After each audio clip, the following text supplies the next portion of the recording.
maillage de territoire, comme on dit. Donc ces actions liées à l'habitat, liées aux transitions énergétiques, on peut les mener certes nationalement, internationalement, mais il y a une action fortement ancrée sur les territoires, on vient de le voir, et ça émerge, on va dire, un petit peu partout, avec des modèles qui ne sont pas forcément tous les mêmes, mais qui ont forcément aussi des points de rencontre.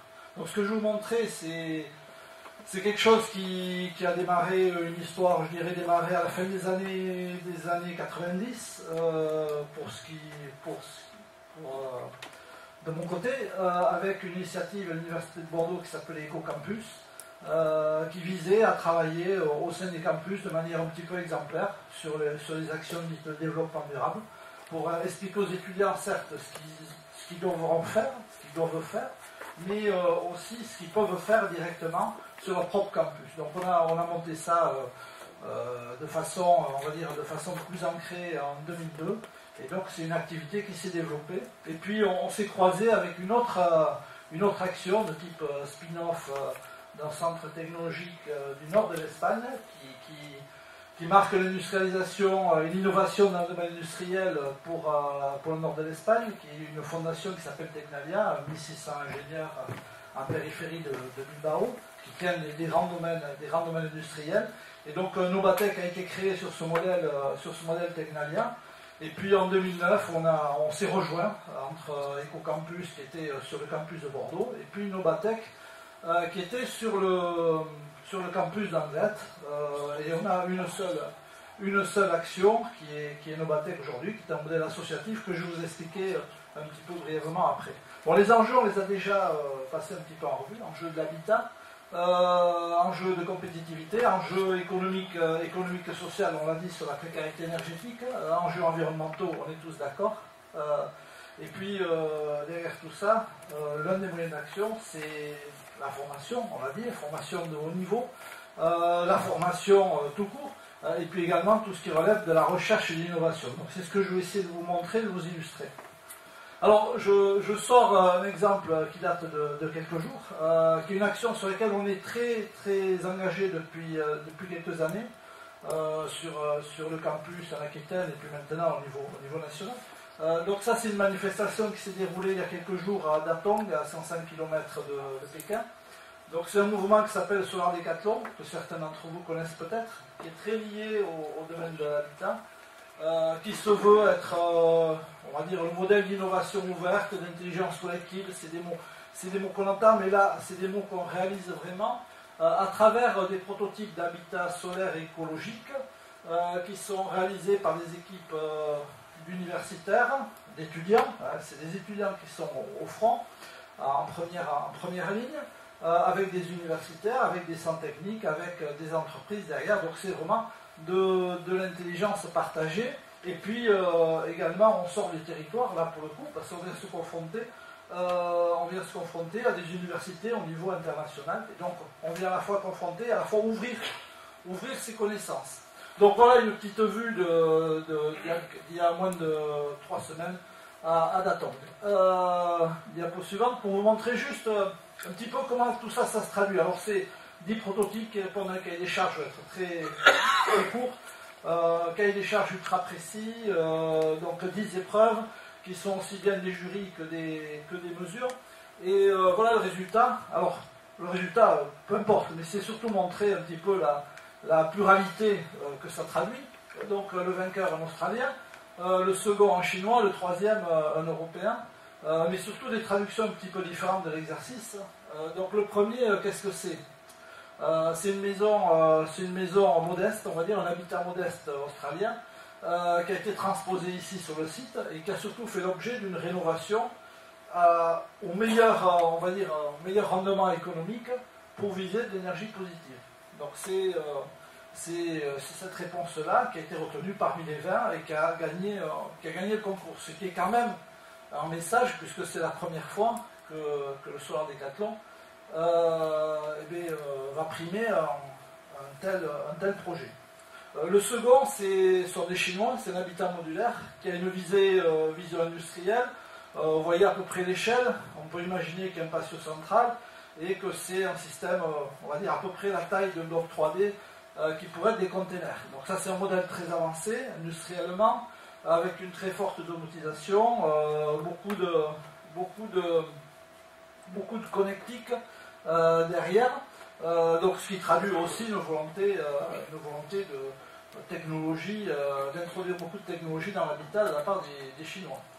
Et puis le troisième, c'est un projet européen, suédois, architecture de bois, comme on dit chez nous, forte qualité d'enveloppe, étanchéité, on minore les besoins, donc on est en pleine sobriété énergétique. Et puis beaucoup d'innovations sur la partie toiture, ça paraît pas trop ici, mais quelque part, cette toiture est issue de travaux qu'on trouve en particulier dans un domaine qui est proche de chez nous, ici, de La Rochelle, quoi. De La Rochelle, qui est le domaine naval, le domaine des bateaux, sur lesquels on a des coques comme ça, sur lesquelles en polycarbonate et sur lesquelles on peut venir donner une fonction à la fois énergétique et de protection solaire. Donc voilà un petit peu les innovations qu'on peut traduire sur ces Solar Decathlon. Alors diapo suivant, il y a beaucoup de choses. C'est vous dire que ça c'est un mouvement qui est planétaire, qui est en train d'être cadré à peu près tous les ans entre les USA, prochaine édition sur une base américaine en octobre, édition américaine. Et puis ce qui est important, c'est le rendez-vous qui aura lieu en 2014 à Versailles, puisque la France va accueillir pour la première fois cet événement-là sur le site du château, avec une innovation, plusieurs innovations, mais une que je voulais mentionner, c'est que pour la première fois, alors nous on est associés à l'organisation directement, et pour la première fois on va faire une cité, ce qu'on va appeler une cité du soleil, et on va héberger les 700, 800 étudiants sur le site, dans un village autonome qui aura été préconstruit dans une démarche menée avec des centres de formation, de façon à quelque part boucler un petit peu plus la boucle encore que ce qui a été fait jusqu'à présent.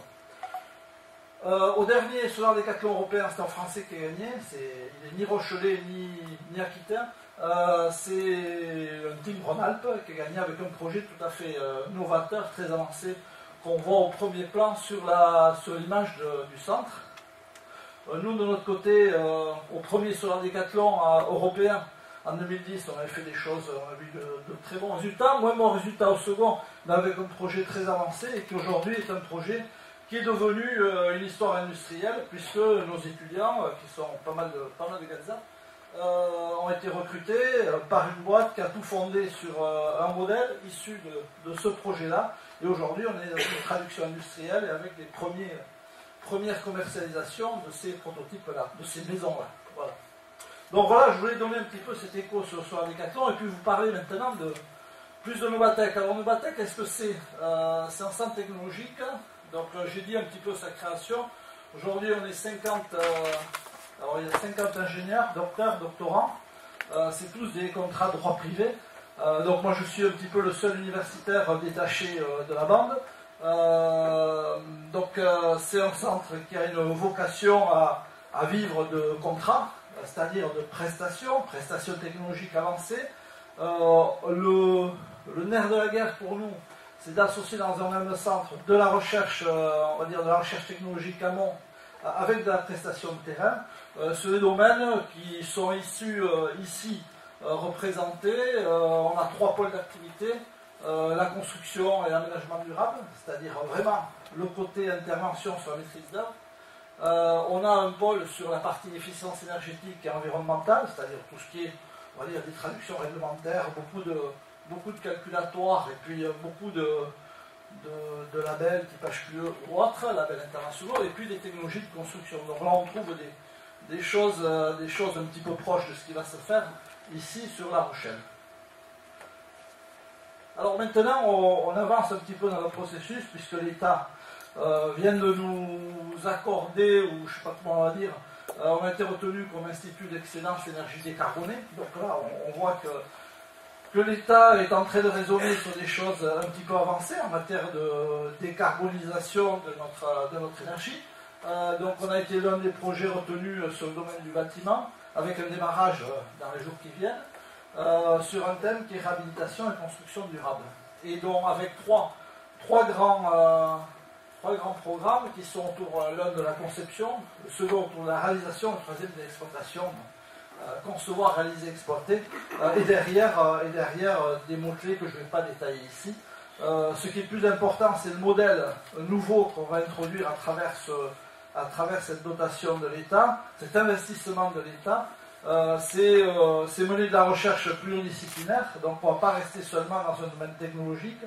On sait aujourd'hui que les clés à faire émerger, c'est associer des technologies, mais aussi beaucoup d'éléments issus de l'architecture, beaucoup d'éléments issus des sciences humaines et des sciences économiques, et c'est à travers des projets collaboratifs menés avec des universitaires, des entreprises et des centres comme nous, qu'on va pouvoir faire sortir des projets un petit peu novateurs.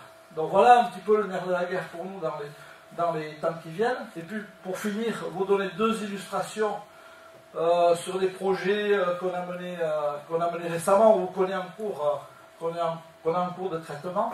Je ne sais pas si mon temps me laisse deux projets à illustrer. Ouais. Allez, 2 minutes. Un projet sur le campus de Bordeaux. Donc le campus, c'est un assez gros campus, puisque, bon, je ne vais pas vous dire, mais sur la première tranche, donc c'est une opération qui a été relevée par l'État en 2007, et puis qui va rentrer maintenant dans une phase concrète avec les premiers travaux. Nous, on a travaillé très en amont pour arriver à convaincre tout le monde qu'il fallait monter un cahier des charges très avancé et très ambitieux en matière d'efficacité énergétique et de qualité environnementale. Aujourd'hui, sur le papier, et puis maintenant il faut le traduire dans les actes, on a un opérateur qui est retenu, qui est issu du groupe Bouygues, avec un architecte qui s'appelle Chemetov, des bureaux d'études, et nous on a travaillé sur le côté maîtrise d'ouvrage, avec une maîtrise d'ouvrage un peu particulière, parce que c'est un montage, c'est non pas un montage PPP, mais c'est un montage avec une société de réalisation.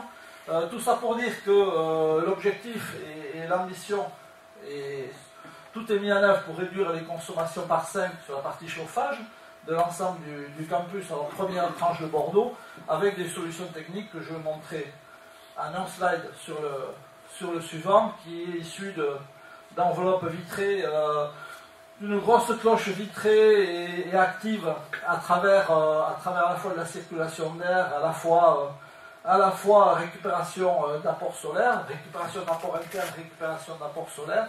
Et c'est cette solution qui a été retenue maintenant, qui va être mise en œuvre, qui n'est pas simple, qui n'est pas une solution précalibrée, préétablie dans les livres, je dirais, puisque la solution établie dans les livres, c'est vous commencez par mettre de la résistance thermique, isolée, et puis vous mettez des ouvertures, ainsi de suite. Là, le problème a été pris complètement dans sa globalité, avec quelque chose qui est quand même assez innovant et qui permet de maintenir l'architecture initiale. Je vais passer.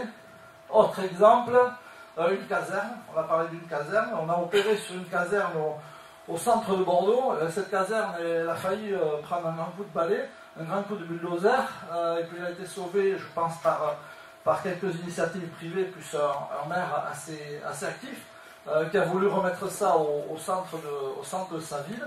Nous, on a opéré sur une partie technique, amont, qui est d'arriver à respecter une rénovation, on va dire, type BBC.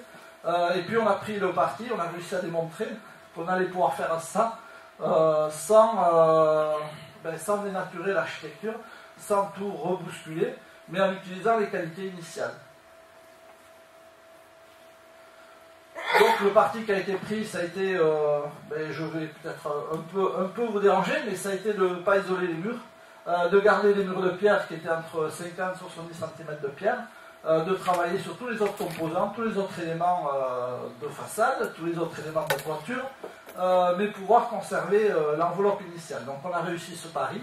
Aujourd'hui, ça a été réhabilité, ça a été remis en service. La suite, c'est le projet qui est ici en bas, qui est justement un projet collaboratif, qui vise à mettre en place, on est en train de mettre en place la métrologie pour suivre ses usages sur des sites tertiaires, pour amener de la sobriété énergétique, des éco-comportements, comme on dit, c'est-à-dire stimuler les occupants de manière plus globale, pas seulement sur les effets thermiques, sur le chauffage, on va dire, pour faire simple, mais surtout les comportements visant la sobriété énergétique. Donc voilà un petit peu un panorama un peu rapide de ce que nous faisons.